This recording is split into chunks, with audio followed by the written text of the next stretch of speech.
Doesn't sound like the news is great for Alex Cappa. It's going to be Max Sharping. Plus, we get into Trey Hendrickson in the defense and what they did on Sunday. You are Locked On Bengals, your daily Cincinnati Bengals podcast. Part of the Locked On Podcast Network, your team every day.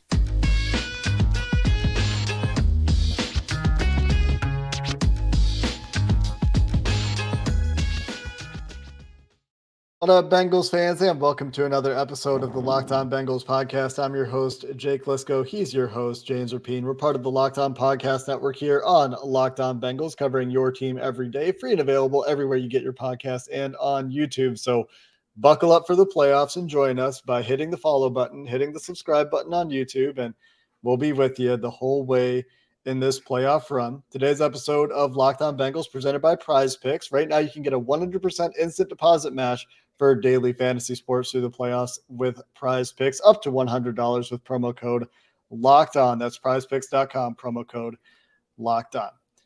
James, we heard from Zach Taylor on Monday, and while there's still reason to think that it's not going to be a long-term problem for Alex Cappa with the ankle injury, doesn't look good for this week, and potentially it doesn't look good for the playoffs. We'll see if there's a chance for him to get back this playoff run. Zach played it a little bit coy, but it was the kind of coy that he's played when the outlook isn't great.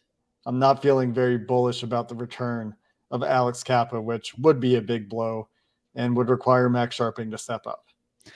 And this has nothing to do first and foremost with Max Sharping. It's, in fact, you want to talk about like confidence-wise about backups. I'm pretty confident that he could slide in there and be a competent guard. It's how great Kappa was playing. And Ted Karras put it correctly when he said, I've been getting a lot of credit, and he has, because of the mentality and because he's, good at the media side of things and the awesome Cincy hats for a good cause that he's done, all of those things. And I love all of it. I'm not knocking Ted, but Kappa's been the better lineman. He's made the bigger impact, and he's just not quotable. And I think he would be quotable if he tried. I know he's got personality. I just think let's fly under the radar. Let's not give you anything. When you do interviews, I was going to say in referring to him and in his mindset, but it's a huge loss. And I'm not surprised by him being out. You just hope that it's this week and not weeks. You hope that there's no break in there. And I think that's really the key as of recording 6:12 Eastern time on Monday evening as we start this show. We haven't heard of any breaks yet. Well, guess what? They did x-rays on Sunday. I promise you. And remember when we found out about Trey Hendrickson? It's because he went and got the x-rays right there at Paycor Stadium, and then it leaks later. So hopefully there's no breaks. If there's no breaks in that angle, there's nothing super. I think maybe there's a shot at some point this postseason. We know how tough he is. But they turned to Max Sharping, and I think back to our September show when they were awarded 3 players on waivers. All 3 of those guys now, not just going to be active, but playing a role throughout the postseason and have all season long. Sharping's been active, hasn't really been on the field until last week or a couple of weeks ago when Collins went down. Now he's going to be on the field regularly, and you just hope that he can come in and be better than what they had last year. Because if you remember, right guard was awful. They stunk at that spot last year. Just be a competent right guard. And I certainly think he's capable of doing that, and that's my expectation for Max Sharping. Bumps everybody up on the depth chart behind them as well. So you're always knocking on wood that guys will stay healthy, that they'll get healthy, right? Because it does. That's the effect of the depth chart. When there's an injury on the top, everyone gets pushed up. But Sharping, who hasn't really been asked to do a whole lot in terms of pass protection this year, when he has been on the field, and it was week 9 and week 16, James, you mentioned the week 16 game. He's been out there to do a lot of run blocking, and in week 9 it was because it was a blowout of the Carolina Panthers and the backups got in. He was playing right guard in that game, of course, and this will be a resumption of that role instead of the extra lineman role. And when he was elevated after the La'el Collins injury against New England into the extra lineman role. It wasn't a great game. He had a couple of penalties in that game, at least one of which I think erased a first down on a little screenplay, I think it was. So he's been with the team all year. This is a point that Zach Taylor made. He's been with the team all year. He's a veteran. He's played a lot of football in the NFL. He accumulated 2,000 snaps with the Texans before he came to Cincinnati. This was a guy that we were surprised they were able to get on waivers, and was a guy that they got for this exact reason. He's experienced and has a lot of NFL experience under his belt. He knows the offense, right? So it's not like they have to go get a guy. They have to move a guy to a new position. He's been practicing at right guard, I think, for this team so far in a few instances this year, and that's who it's going to be. But no way around it being a loss. Kappa was perhaps playing the best of any lineman on this team this year, and maybe that's not even something that you have to quantify or qualify with a perhaps. You listen to Callahan talk about him, or Joe Burrow talk about him, and these guys would say that he's all playing, as well as any right guard in the NFL this year. So all the best, of course, out to Alex Cappa, as we hope that he recovers and gets back and gets well soon. But, what have we talked about with this team all year, James, is resiliency. And they've overcome stuff like this throughout the year. Guys have stepped up on this team throughout the year. Hakeem Adeniji, I think, was okay, for example. All things considered against Baltimore. And it wasn't great for the offensive line by any means, but it could have been worse. It was better than we saw from Adeniji last year, I think. So, they've given you reason to believe that these guys can step up and you don't lose too much, but it's going to potentially be another step back. And it's just a shame that it's both guys on that right side where they really invested. And you hate to see seasons end that way if that's what this is for Alex Cappa. And just to be clear here, because last year they just had zero experience at right guard, and it was just a revolving door of bad. And Sharping's, started 33 career games at both guard spots, left guard and right guard with the Texans. This year, obviously, he's been in games, but hasn't played a ton, like you mentioned. I think there's going to be a drop-off naturally. Not expecting him to be Alex Cappa. One, by the way, the front office deserves a ton of credit because they've had some issues drafting linemen. Well, they went out and the guys they got were certainly upgrades. And their first two targets that they landed, Alex Cappa and Ted Karras, were home runs and worked out really, really well this season. So they deserve a ton of credit for that. And unfortunately, it doesn't feel like Kappa, hopefully he just misses a game and we're talking about him coming back.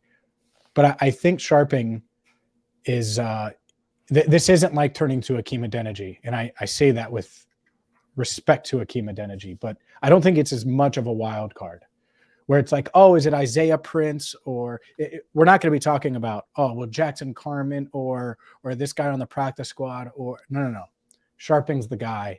And I think part of that's his experience. Part of that is how well he's played in practice and shown this coaching staff what he can do and got acclimated to the Bengals system. So hopefully it is the Bengals' best lineman. I agree with you. I don't think we necessarily have to say perhaps. So there's going to be a drop, but hopefully Sharping is maybe their best backup lineman.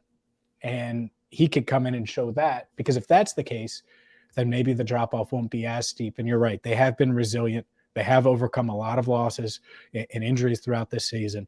And this is just another one that they're going to have to navigate at the most important time of the season and most important time of the year.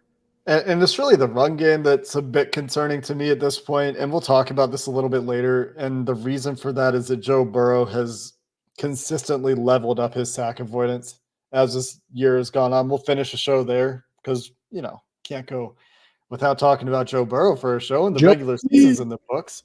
So we're going to reflect on some Joe Burrow, Jamar Chase trends from 2022 as well. But next, the game ball, the Schultz and Sons game ball. Who deserves it for that Week 18 game? We'll go there next. Maybe Chad Johnson for his awesome touchdown celebration. Today's show, it's celebration idea at least. Today's show brought to you by PrizePicks, because Well, if you're like me and you got eliminated in some fantasy football finals, well, you can still win big. And that's what daily fantasy, and that's what PrizePicks is. PrizePicks is daily fantasy done right. What I love about PrizePicks is it's you versus their projections. You pick a player, 2 to 5 players, if they're going to score more or less than their projection. So maybe you want to go with Joe Burrow or Joe Mixon or Jamar Chase, or the list goes on and on and on. And yes, you can pick any player throughout the league. You're not competing against other people. It's you versus the projections. And if you hit, you can win up to 10 times your money on any entry by picking more or less. And it's not just the NFL, it's college football. If you have time to make your play before the national championship, which is going to be tough to do because this show will only be up for a couple of hours, but college hoops, NBA, and so much more by downloading the PrizePicks app or going to prizepicks.com and signing up to play daily fantasy sports.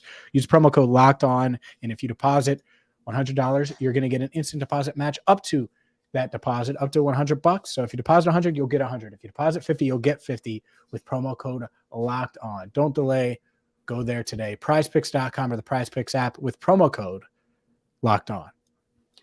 This episode of Locked On Bengals also brought to you by TurboTax. We're getting into tax season, so you can go to TurboTax and don't do your taxes. Meet with an expert who will do them for you. Those experts that TurboTax has can relieve you from the stress of taxes and file yours so you can do you, not your taxes. Show your eyes things that are not taxes. Unpack a moving box of not taxes. Taste not taxes, a delicious dinner, perhaps. Sing not taxes, a lullaby. Hope not taxes sleeps through the night. Grab a saddle and ride not taxes into the sunset. With TurboTax, an expert will do your taxes from start to finish, ensuring your taxes are done right. That's guaranteed, so you can relax. Feels good to be done with your taxes, doesn't it? Go to TurboTax and don't do your taxes. Visit TurboTax.com to learn more. Intuit TurboTax. Full service products only. Video meeting while expert does your taxes required. See guarantee details at TurboTax.com/guarantees. Jake, I think this week's Schultz and Sons game ball, you could go a variety of ways. Maybe the Chad Johnson way, right? Maybe Joe Mixon for the celebration of the year. But I have a feeling that both of us are going to be in agreement about who made the biggest impact, who had the play of the game. And it's a guy that, honestly, I hope we talk about winning this award, I don't know, 2 out of the next 4 games. If the Bengals have 4 more games, hopefully he can win it at least 2 of the times, because if so, that's going to bode well for the Bengals' chances of winning. Go ahead and say it. I think we're in agreement here. We could talk about other candidates, but go ahead and say who you think it is, because I know I agree. Yeah, it's Drew Chrisman. No, I'm just kidding. Although he is, by the way, he's a candidate. He is a candidate now. He is related to one of these plays, and this Trey Hendrickson, who came up huge in this game. He only played 18 snaps. You know that, James? I did. I was watching this game, and I was like, man, Trey Hendrickson is a wrecking ball in this game. This is maybe the best game Trey Hendrickson has played all year, going against a pretty good tackle, not a backup, Ronnie Stanley. And then I go and I see PFF snap counts, and 18 snaps, which, by the way, shout out Joseph Osai for picking up and continuing to play well as his opportunity increases. But on those 18 snaps, he absolutely made the most of them. Felt like he was out there for every snap because of how often he was showing up. And it's just so hard to do that when you don't have a full complement of snaps. But the Bengals coaching staff found the times to put Trey Hendrickson on the field and in an advantageous situation to get the most out of him. And he came up big. He did. Absolutely did. You keep him fresh, and it felt like he was on the field for 48 snaps, not 18. I agree with you. Made a huge impact. And when I looked at the game book on Monday morning and saw that, like, 18, that's crazy. To me, it's clear he deserves the game ball. The offense struggled the entire time. Drew Chrisman is probably in the top 3. He's up. I get it. I get what you're saying, but he's up there because pinning them a couple times was huge. It was a clutch punt. That's for sure. But yeah, and we talked about it pre-show. Jesse Bates certainly deserves credit. So there's a couple. You could go with the guys that had interceptions too, but it's all defense. And if this defense is going to play that way, this team is going to be in every game, and that's a great position to be in. So yeah, hopefully we're talking about Trey Hendrickson a couple times. Maybe it's a co-game balls a couple of these weeks with Trey and Osai and Hubbard. Just that defensive line just becomes a wrecking ball, because if that happens, we know keep 9 upright and get after the opposing quarterback, you're going to be in pretty good shape. Yeah, let's throw 9 into the mix as well when we're talking about hopeful game balls throughout the playoffs. Yes, the defensive line. Yes, we hope that there is pressure created by the Bengals defensive front, but we also, of course, are pulling for the Joe Burrow return to form. And he wasn't even bad, and we'll talk about this more in our film review. Like, he missed some throws that he normally doesn't miss. He didn't, and it was more than a few. It was a solid handful, but it was a lot for him, right? His for standard's him. So high, and that's the part of it. Yeah. And that's what Callahan said too. It's like, whoa, when he misses that pass to T. Higgins, Callahan's reaction is like, whoa. When you miss a pass like that and you're Joe Burrow, that's just how spoiled we are. Like, what happened? Is he okay?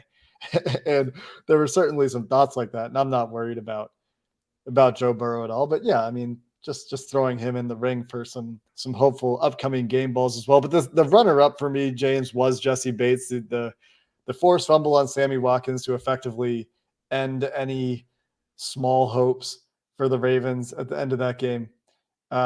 Pretty nice little clutch play for him, and collecting a free interception on I believe, BJ Hill pressure early in the game. So finishing a couple plays there, generally a pretty nice game for Jesse Bates before I've had a chance to watch the tape. Those are the two guys. And like you said, they are on the defensive side of the ball. It was a defensive dominated game, and you have 4 takeaways, and the offense goes 0 for 8 on their last 8 third down attempts. You're going to be talking about the defense quite a bit for stepping up and doing their job. So kudos to the defense. Playing well going into the playoffs. We'll see what quarterback it is for the Ravens, right? Lamar Jackson, still very much in the air. Doesn't necessarily feel like he's going to play. We'll have to wait and see what the Wednesday injury report brings, because John Harbaugh certainly is not going to tell us anything before he absolutely has to, which will be probably when inactives are announced on Sunday. Yep. And that's how he should play it. And man, if Lamar can play, it's and Zach talked about this, that he's throwing, right? He's like, oh yeah, it's a knee, right? So he's throwing 3 or 4 times a week and all of those things. You have to prepare for Lamar. You just do. But it feels like it's Tyler Huntley. And the reason it feels like it's Tyler Huntley to me is the fact that the Ravens did not play Huntley. I think Huntley had a shot to play Sunday. And instead they said, look, we at least need you for next week. We're probably playing this team again. Let's just dial it back. If we have to go back to Paycor, we have to go back to Paycor. And so it feels like Huntley to me. Could it be Lamar? Yes. And that's scarier. Does that mean the Bengals wouldn't win that game? No, I think that this defense should be able to contain even Lamar Jackson. But would you rather face Tyler Huntley? Absolutely. Because after this week, there are no Tyler Huntleys. We're probably talking about Josh Allen's, Patrick Mahomes's, and the list goes on and on. So, yeah, I think and Brock Purdy's, that's where you were going, right? Kyle Shanahan is what I was going to say.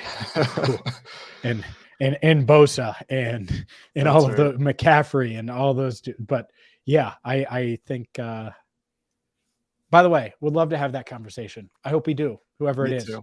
But before that happens, it starts with Huntley or Lamar or whoever it is. And it's going to be a challenge this week, because that defense for the Ravens is for real. And I talked to Jamar Chase after the game, and he noticed Roquan Smith, and not because Roquan Smith wasn't good or just talking trash. And that was the first time they faced him as a member of the Ravens. So going to be quite interesting to see how the Bengals adjust things a bit for this Ravens defense that did give them some problems, obviously. And that's something that we'll talk about in the film review episode. We'll have Mike joining us tomorrow for that one. I haven't had a chance to watch film yet. I will do so tonight, because it's not very often you get to watch a film and reflect on an opponent. At the same time, you get to think about the very next game, the back-to-back scenario in the same stadium. This is the first time it's happened, and I don't even know how long. Somebody had the year on Twitter today, and I don't remember what it was, but what I do remember is that the Bengals' last home Sunday night football game was 20 years ago. they've had a bunch of Sunday night games since then. They've all been on the road. Coming up next, let's reflect a little bit on the 2022 season, the regular season now in the books. And I just went and I've been tracking some trends. We'll talk Joe Burrow. We'll talk a little bit of Jamar Chase to finish up the show before we dive back into the Ravens tomorrow. And that'll be next. Today's episode of Locked On Bengals brought to you by BetOnline. BetOnline.net, your number one source for sports betting info, stats, news, and analysis. They've got more props, odds, and lines than ever before. And right now, if you go to BetOnline.net, you'll get the latest odds and trends for every professional and amateur league out there, from pro football and, as James mentioned, the college bowl season wrapping up. But, of course, college basketball and the NBA in full swing. They've got it all at BetOnline. They're the fastest and easiest way for you to get all of your sports betting info. Head to the website today or use your mobile device to learn more. BetOnline is where the game starts. We already mentioned Schultz and Sons in the game ball, which obviously went to Trey Hendrickson. What's Schultz and Sons? If you're new to the pod, well, you might not know. Well, it is our go-to jeweler. And it's not just diamond jewelry. They have a wide selection of many different color gemstone pieces. Maybe you're looking for that perfect custom piece for her. Well, whatever the occasion is, they have you covered at Schultz and Sons. And with the holidays wrapped up, you may have thought, oh, you could put it on the back burner. Now's the time. You might as well get the Schultz and Sons right now, where they have up to 18 months, same as cash available. So you could finance that special gift and still have money left over, where you're not throwing all of your savings account at that special piece. So go to Schultz and Sons today. They're at 2202 Dixie Highway in Fort Mitchell, Kentucky, right across the bridge from the stadium, about 10 minutes away, right off the interstate. Plug it into your GPS and let Schultz and Sons handle the rest. Easy on, easy off. Schultz and Sons is the place to go. And remember, when it has to be perfect, it has to be Schultz and Sons. One quick thing I forgot to mention when we were talking about Damar Hamlin's time at UC Medical Centers, he's been discharged and returned to Buffalo as Schultz and Sons reached out. They're part of the Cincinnati community that showed support for Damar Hamlin and his family. They sent Nina Hamlin, his mother, a nice note and piece of jewelry, doing their thing as they are jewelers and supporting in the way that they could as part of the Cincinnati community, stepping up in support for that scary incident. And we're so glad to see him returned home. So shout out Schultz and Sons for being part of that Cincinnati support and showing up in that way. Couple notes here, James, on the season for the Cincinnati Bengals. And this starts with sack avoidance for Joe Burrow. Anybody who follows me on Twitter knows that I've been following this throughout the year and monitoring this trend. In the first half of 2022, and we can talk about halves of the season, this is the only upside to losing the 17th game, is that our years of 16-game schedule habits can be correct when we talk about half of a season or 12-4. And anyway, in the first half of 2022, Joe Burrow was pressured 95 times. He took 29 sacks on those 95 pressures. That 95 pressures amounted to a 27.3% pressure rate, which was actually fourth lowest in the NFL. But the 30.5% pressure to sack rate in his first half of the season was the worst in the NFL. In the second half of the season, the pressure rate has decreased from 27.3% to 25.6%. That's the second lowest in the NFL, just 84 pressures in those games. He's taken only 12 sacks, though, and going from 30.5% pressure to sack to 14.3% pressure to sack, which is the seventh lowest in the NFL over the second half of the season, from the worst in the NFL in the first half of the season, is why we get to talk about things like his timing is immaculate, his pocket awareness, his pocket presence, his pocket management has been fantastic lately and spectacular at times against Baltimore as well. That improvement is massive. And when we talk about pressure rate, this isn't necessarily because the Bengals offensive line is winning all their pass pro reps. It's that Joe Burrow has evolved this season to, in a huge way, make his offensive line look better. And I do think the offensive line is better, don't get me wrong, but Joe Burrow is also making them look even better than they have been. And that matters for a bunch of reasons. And obviously the Bengals signed 3 free agent offensive linemen in March. But in the future, if you're a veteran lineman, you want to play with a guy that makes you look good when you mess up, because all these guys mess up, whether it's Alex Cappa, who we praised at the start of the show, or Lel Collins or whoever. And not that they're going to go crazy offensive line wise in free agency this offseason. That's not what I'm saying, but it is nice to have that and to be able to say, oh, well, do you want to come help keep Joe Burrow upright? He's going to make you look good. That's certainly an advantage. And it also helps young guys like Cordell Volson continue to develop. And he's elite, man. I mean, Joe Burrow, think about it. He completes 60% of his passes, and we're like, man, he was so off. I mean, Trevor Lawrence the night before missed like 3 touchdowns that he should have hit, and he's a number 1 pick as well and has played really well for Jacksonville this year. It's just the bar's so high for Burrow. But even with all of that, he was still great in the pocket on Sunday, and I'm really excited to see him in this postseason because I think he's going to be dialed in. And one of the things after last year's run, everyone said, oh, well, it was Evan McPherson in the defense. Well, when you have an offensive line that's essentially the Locked On Bengals hosts, Jake Lisco and James Rapine blocking for you, it's kind of tough.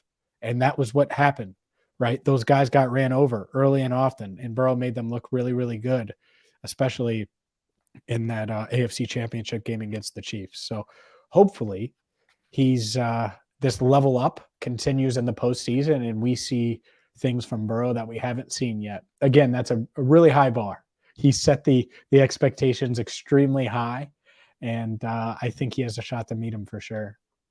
He has also been way better this year facing cover 2. This is a noted, the other big noted criticism of Joe Burrow coming into this year was his efficiency against cover 2. He's now one of the best, if not the best quarterback in the NFL against cover 2. The explosive, By the way, yeah, I'm shocked he figured that out. All those people that said, oh my, I'm just completely shocked that Joe Burrow figured out how to beat cover 2. All those armchair quarterback national people that were like, I don't know, man. Anyways, go ahead. Yeah, I mean, sometimes you just can't beat a defense that's been around forever. And if the sarcasm isn't thick enough in my voice, I'm going to just spell it out for you. It was here. I hope yeah, people get it. It was a challenge for Joe Burrow in this offense to overcome, and maybe not just Joe Burrow. It was a mentality shift from him being a big game hunter. It was a change to the offense schematically. It was a change in the way that they tried to attack things, and will probably continue. The Ravens are going to play a lot of too high. They're going to play a lot of quarters. They're not going to play a lot of man. They're not going to blitz, and then they'll probably get more of the same. If it's the Bills in the second round, the Bills live out of too high. That's all they do. They play cover 2 more than anyone in the NFL. They play cover 2 man more than anyone in the NFL. So that's the path ahead of them. And that's the path ahead of a lot of these teams as defenses try to just take away explosive plays and keep themselves in games. But the other interesting thing for me on the season for Joe Burrow did show up in the Ravens game as an example of this. The Ravens in their 2 games this year saw 82 Joe Burrow dropbacks. Guess how many times they blitzed, James? How many? Just give me a number. I'm going to tell you over under. Oh. Or just see how close you are. I just want to see how close you are. Oh. I don't. So how many? Say it again. How many times they blitzed? In 82 dropbacks, and by blitz I mean bring more than 4 rushers. Okay, let's say 11. 11. They blitzed 6 times in those games. 2 in the first game. I thought 11 was game. Low, by the way. I thought 11 was pretty low, right? I mean, that would be pretty close to the league average for his season average. Joe Burrow blitzed just 18.9% of the time this year. The Ravens blitzing him 7% of the time, saying, you know what, we don't think that we can beat you by just bringing extra guys. They don't do it often. They did dial it up from time to time. A lot of creepers in this game where they dropped the defensive lineman out and brought a linebacker instead, and we'll probably continue to see that as it's a way to get guys in unblocked. And the Ravens are still trying to manufacture pass rush a little bit. But despite being the least blitz quarterback in the NFL in 2022, James, at 18.9% is the lowest number in the NFL, even lower than Brady and Mahomes, et cetera, et cetera. Joe Burrow threw the second most touchdown passes in the NFL when blitzed. His touchdown rate, 9.4% when blitzed, was the best in the NFL, beating Patrick Mahomes by a solid 0.5%. Patrick Mahomes at 8.9% touchdown rate when blitz. So maybe there's a good reason that teams aren't blitzing Joe Burrow.